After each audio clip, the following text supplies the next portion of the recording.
Radio صدائے حریت جموں کشمیر سے اہم خبروں کے ساتھ حاضر ہیں۔ پاکستانی وزیر خارجہ شاہ محمود قریشی نے نریندر مودی اور امت شاہ کو مخاطب کرتے ہوئے کہا ہے کہ وہ بتائیں کہ لداخ میں کیا ہو رہا ہے اور بھارتی میڈیا اس پر خاموش کیوں ہے۔ انہوں نے کہا ہے کہ پوری دنیا اس بات کو جانتی ہے کہ بھارت نے اپنا علاقہ سرنڈر کر دیا ہے۔ بھارت پاکستان میں مہم جوئی کے خیال سے باہر آ جائے۔ پاکستان مسئلہ کشمیر کا حل چاہتا ہے اور کشمیری عوام کے خلاف بھارتی بربری پر آواز بلند کرتا رہے گا۔ اقوام متحدہ میں پاکستانی مستقل مندوب منیر اکرم نے عالمی برادری پر زور دیا ہے کہ وہ مقبوضہ کشمیر میں بین الاقوامی انسانی قوانین کی سنگین خلاف ورزیوں اور جنگی جرائم پر بھارت کے خلاف کارروائی اور جواب طلب کرے۔ بھارتی وزارت خارجہ نے مذہبی آزادی کے خلاف انکوائری کرنے والی امریکی کمیشن کو ویزا دینے سے انکار کر دیا ہے، جبکہ امریکی وزیر خارجہ مائک پومپیو نے اس بات پر زور دیا ہے کہ بھارتی آئین نے اقلیتوں کے تحفظ کی جو ضمانت دی ہے اس کو مکمل طور پر یقینی بنایا جائے۔ امریکی اخبار نیو یارک ٹائمز نے کشمیری فنکار ملک سجاد کی بنائی تصویر شائع کی ہے، جس میں مقبوضہ کشمیر میں مودی کے ہاتھوں دنیا کے طویل ترین لاک ڈاؤن کی عکاسی کی گئی ہے۔ ادھر بھارتی شہر بنگلور کی عدالت نے احتجاجی ریلی میں پاکستان زندہ باد کا نعرہ لگانے والی طالبہ امیولہ لیونا کی درخواست ضمانت مسترد کر دی ہے۔ بھارتی ریاست چندی گڑھ سے 2 کشمیری نوجوان جبکہ ہندواڑہ سے 3 نوجوانوں کو گرفتار کر کے ان پر مجاہدین کی خیانت کار ہونے کا الزام عائد کیا گیا۔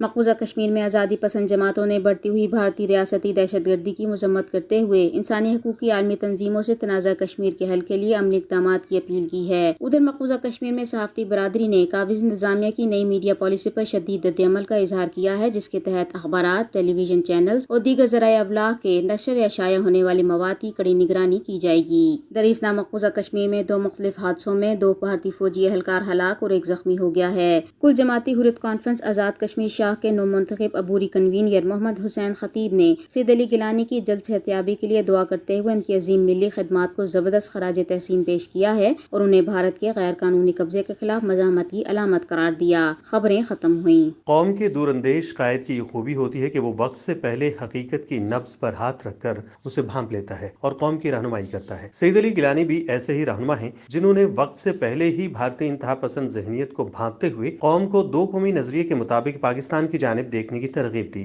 آج بھارت میں مودی سرکار کی تنگ نظری اور انتہا پسندی کو دنیا بھی تسلیم کرنے لگی ہے اور یہ سید علی گیلانی کے ویژن کی فتح ہے۔ وہ ہمیشہ کہتے رہے کہ بھارت کسی نظریے پر قائم ملک نہیں بلکہ ہندوتوا کی بالادستی کے لیے قائم کیا گیا ہے، جہاں کی اقلیتوں کو جلد یا بدیر اپنی بقا کی جنگ خود لڑنی پڑے گی، اور آج عالمی اور امریکی رائے عامہ اس بات کو تسلیم کرنے لگی ہے۔ واشنگٹن سے شائع ہوئی ہے اور یہ امریکہ کے خصوصی سفیر ہیں جنہیں براؤن بیک، انہوں نے بھارت میں مذہبی آزادی کی پر شدید تشویش کا اظہار کیا ہے امریکہ نے، اور انہوں نے کہا ہے کہ بھارت میں اگر حالات تبدیل نہ ہوئے تو یہ ملک تباہ ہو سکتا ہے اور اندرونی طور پہ داخلی خانہ جنگی جو ہے اس کا شکار ہو جائے گا مستقبل قریب میں۔ میں آپ کو بتا دوں کہ بھارت جو ہے وہ تقریباً 1.5 ارب کا ملک ہے، 1.5 ارب اس کی آبادی ہے، 22 کروڑ اس میں صرف مسلمان ہیں اور اس کے بعد سکھ ہیں، اس کے بعد عیسائی ہیں، ایک بہت بڑی مینورٹیز کی غیر ہندوؤں کی پاپولیشن ہے، اور چونکہ یہ اس وقت ہندوتا کے فلسفے پہ قائم ہے